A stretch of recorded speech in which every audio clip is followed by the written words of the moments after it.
ইমসল সঞ্জয়কে দেখার জন্য পাগলের মতো দৌড়াতে দৌড়াতে সঞ্জয়ের স্কুলে যায়। সঞ্জয় তখন সুইমিং প্র্যাকটিস করছিল।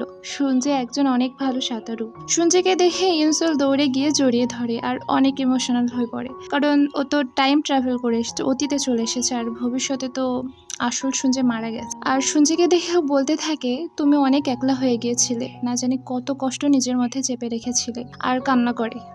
ইমসল বলে, সঞ্জয় আমি তোমাকে অনেক ভালোবাসি।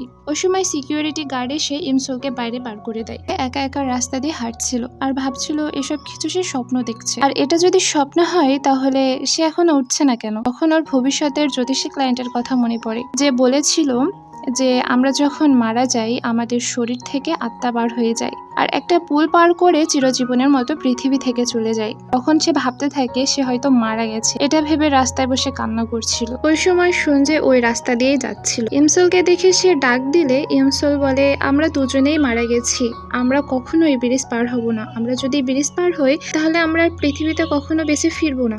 সঞ্জয় বলে, তুমি কি পাগল হয়ে গেছো? কি সব উল্টো পাল্টা বকছো? আমাকে বাসায় যেতে হলে আমার ওই ব্রিজ পার করতেই হবে।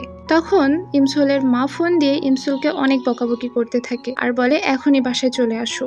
সঞ্জয়ের বাবা সঞ্জয়কে কল দিয়ে সুইমিং প্র্যাকটিস কেমন চলছে জানতে চাই আর বলে, তোমার কাঁধের ব্যথা কেমন আছে? অর্থাৎ কিছুদিন আগে সঞ্জয়ের একটা অপারেশন হয়েছিল। তখন সঞ্জয়ের ইমসলের কথাগুলো মনে পড়ে। ইমসল ওর বাড়ির সামনে এসে অবাক হয়ে যায়। এরপর ওর মায়ের ড্রেস আপ থেকে অবাক হয়ে যায়, আর ওর মাকে অনেক ইয়াংও লাগছিল।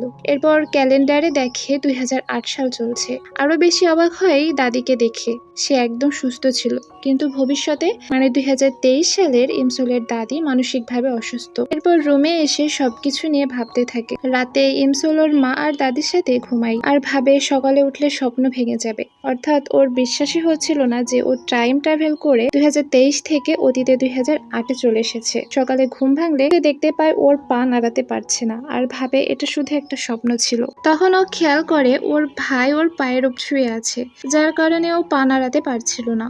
ওর ভাইয়েরে লাঠি দিয়ে সরিয়ে অনেক লাফাই খুশিতে, এটা ভেবে যে ও সত্যি অতীতে চলে এসেছে। এটা যদি সত্যি বাস্তবে হতো তাহলে কতই না ভালো হতো, তাই না?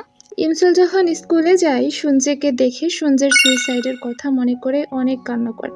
তখনই হঠাৎ বৃষ্টি শুরু হলে ইমসলের কাছে সঞ্জয় ছাতা নিয়ে আসে। ইমসলকে এক জায়গাতে নিয়ে যায় আর বলে, তুমি আমাকে দেখে বারবার কান্না কেন করো? তখন ইমসল বলে, তুমি একদম আমার কুত্তার মতো কিউট। আর ভুলভাল ভূগোল বুঝায়ে সঞ্জয়ের ছাতা নিয়ে দৌড়ে চলে যায়। ইমসল ক্লাস টাইমে ওই ঘড়িটা নিয়েই ভাবছিল। তখন ক্লাস টিচার বোর্ডে সলভ করতে বললে নানা বাহানা করে সঞ্জয়ের এক্সারসাইজ দেখতে ওর জিমে চলে যায়। জিমের পাশে কিছু দুষ্টু পোলাপান স্মোক করছিল। তখন ঢাইসাং ওদের সাথে ফাইট করছিল। তখনই ইমসল জিমের উপর থেকে ওদের উপর ঝাঁপ দেয় আর সিগারেটটা কেড়ে নেয়।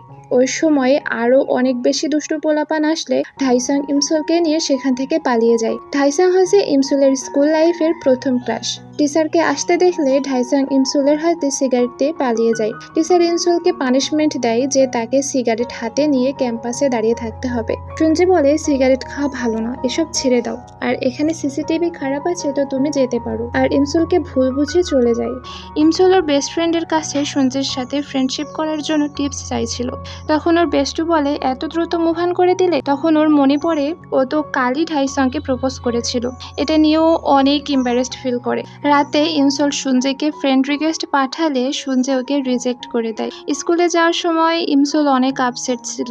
সঞ্জয় আর ইমসল সেম স্কুল বাসে করে স্কুলে যায়। বাস স্টপে নামার সময় অনেক ভিড়ের জন্য সোল নামতে পারে না। তখন সঞ্জয় হিরোর মতো দৌড়াতে দৌড়াতে বাস থামায় আর অনেক বকাবকি করে, বলে সিগারেট খাওয়া বাদ দাও। তখন ইমসল বলে, আমি সিগারেট খাই না, আমার আঙুল স্মেল করতে পারো। আর ভুল করে সঞ্জয়ের নাকের মধ্যে ইমসলের আঙুল ঢুকে যায়। অনেক ফানি। ইমসল একটি সাইনবোর্ডে সুইমিং কম্পিটিশনের ডেট দেখতে পায়। তখন ওর মনে পড়ে সুইমিং করলে তো সঞ্জয়ের কাঁধে অনেক ব্যথা হবে আর ও কোনোদিন সুইমিং করতে পারবে না। আর এটা যখন সঞ্জয়কে জানাতে যায় তখনই সবকিছু থেমে যায়। এরপরও মোবাইলে টাইপ করে বলতে গেলেও টাইপ অটোমেটিক্যালি ভ্যানিশ হয়ে যায়। অর্থাৎ ইমসল ভবিষ্যতের কোনো কথাই কাউকে জানাতে পারবে না। এটা নিয়ে ও অনেক চিন্তিত ছিল। সঞ্জয় সুইমিং এ সবার থেকে ফার্স্ট ছিল। এটা নিয়ে ওর একটা ফ্রেন্ড অনেক জেলাস ছিল আর বলে ঘাড়ে ব্যথা নিয়ে এত ফাস্ট খেললে লাইফে একসময় গ্লাসটাও তুলতে পারবে না। থেকে ইমসুল সরাসরি বলতে না পারলে ইশারায় ওরে বোঝাতে চায় যে তুমি সুইমিং এর জন্য ফিট নও, তুমি ডক্টর দেখাও। কিন্তু সঞ্জয় কিছুতেই মানছিল না। পরে ইমসুল একটা ওঝা সেজে আসে আর সঞ্জয়কে ভয় দেখাতে থাকে। বলে একটা পানির ভূত, ডুবে যাওয়া কুমারী মেয়ে তোমার পিছে পড়ে আছে। 3 দিন তুমি পানির কাছে যাবে না, গেলে তোমার ক্ষতি হবে। ওখান থেকে আসার সময় ঢাইসং এর সাথে দেখা হয়। মারামারি করে ঢাইসং ব্যথা পায়, তার জন্য সোল ওরে ব্যান্ডেজ করে দেয়। ঢাইসং ইমসুলের পিছে পিছে আসলে সঞ্জয়ের সামনে পড়ে যায়। সঞ্জয় বলে এতক্ষণ তুমি আমার সাথে মজা করছিলে, আমাকে বোকা বানালে। এটা বলে সে অনেক রেগে যায় আর বাসায় চলে যায়। তখন ইমসুল নোটিস করে যে তারা দুজন তো পাশাপাশিই থাকে, এতদিনও কখনো বুঝতেই পারেনি যে ওরা প্রতিবেশী। ঘুমানোর সময় সঞ্জয়ের ইমসুলের বলা কথা মনে করে ঘুম আসছিল না, তাই সে সুইমিং প্র্যাকটিস করতে যায়। ইমসুলও ওর পিছে পিছে যায়। ওই সময় সঞ্জয়ের ওই বদমাস ফ্রেন্ডও সেখানে যায়। ও গেছিল মূলত সঞ্জয়ের সুইমিং স্যুট চুরি করতে, সঞ্জয়ের খেলা নষ্ট করার জন্য। তখন ইমসুল দেখে ফেললে ওর কাছ থেকে সুইমিং স্যুটটা কেড়ে নেয়। সঞ্জয় শাওয়ার নেওয়ার সময় মনে হচ্ছিল আশেপাশে কেউ আছে। ও বলে ওখানে কে? ইমসুল তখন বাস্কেটের মধ্যে লুকিয়ে পড়ে। সঞ্জয় ওরে ধরে ফেললে ইমসুল সেখান থেকে দৌড়ে পালিয়ে যায়। সঞ্জয় ওরে ধরতে গেলে দুজনই পানিতে পড়ে যায়। সঞ্জয় তখন ইমসুলকে ভুল বুঝে। ইমসুলকে বলে আমার খেলা নষ্ট করার জন্য আমার সুইমিং স্যুট চুরি করতে আসছিলে। ইমসুল বলে না, আমি তোমাকে বাঁচাতে চাই। তখন সঞ্জয় বলে তুমি আমাকে কেন বাঁচাতে চাও, আমি কি মরে যাব? যখন ইমসুল বলে হ্যাঁ তুমি মারা যাবে, তখনই সময় আবার থেমে যায়। সঞ্জয় ওরে অনেক বকা দিয়ে ওরে একা রেখে সেখান থেকে চলে যায়। বাসায় আসার সময় সঞ্জয়ের ফ্রেন্ড ফোন দিয়ে বলে ইয়ন তোমার সুইমিং স্যুট চুরি করতে গেছিল। তখন সঞ্জয় ওর ভুল বুঝতে পারে আর ইমসুলকে খুঁজতে চলে আসে। তখনই বৃষ্টি শুরু হয়ে যায়। ইমসুল একা একা রাস্তা পার হতে পারছিল না। অতীতের একটা অ্যাক্সিডেন্টের ট্রমা মনে পড়ে যায়, আবার বর্তমানে অ্যাক্সিডেন্ট করতে যায়। তখনই সঞ্জয় ওকে বাঁচিয়ে নেয় যেভাবে আগে ওকে বাঁচিয়েছিল। তখনই ইমসুল অজ্ঞান হয়ে যায়। সঞ্জয়ের তখন ওর সাথে প্রথম দেখা হওয়ার দিনের কথা মনে পড়ে, যে তখনও অনেক বৃষ্টি হচ্ছিল।